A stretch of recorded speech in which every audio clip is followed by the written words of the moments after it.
Assalamualaikum warahmatullahi wabarakatuh. Perkenalkan, nama saya Siti Nur Azhar Ramli dari kelas akuntansi A, akan menjelaskan mengenai apa itu konsep demokrasi di Indonesia. Demokrasi adalah demokrasi menjadi pilihan sistem pemerintahan terbaik karena dapat mengakomodasi beragamnya kepentingan dan aspirasi masyarakat. Selain itu, demokrasi juga dapat berperan sebagai wadah pengikat kesepakatan nasional yang harus dihormati dan dijaga oleh seluruh masyarakat.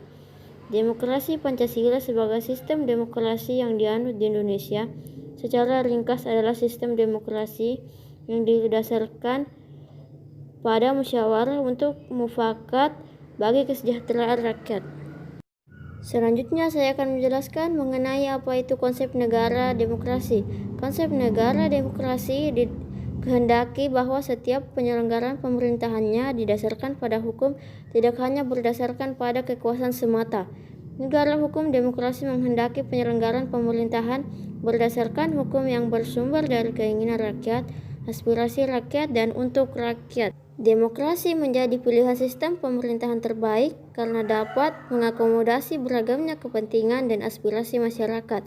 Selain itu, demokrasi juga dapat berperan sebagai wadah pengikat kesepakatan nasional yang harus dihormati dan dijaga oleh seluruh masyarakat. Selanjutnya saya akan menjelaskan bagaimana penerapan demokrasi yang ada di Indonesia.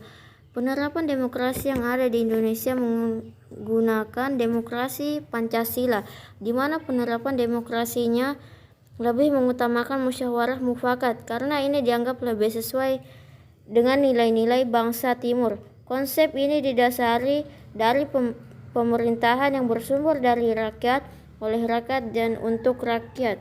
Tujuan kita belajar demokrasi yaitu 1. Meningkatkan pemahaman dan kesadaran atas nilai-nilai demokrasi, sehingga warga negara lebih sadar atas nilai-nilai demokrasi beserta hak dan kewajiban di dalam demokrasi itu.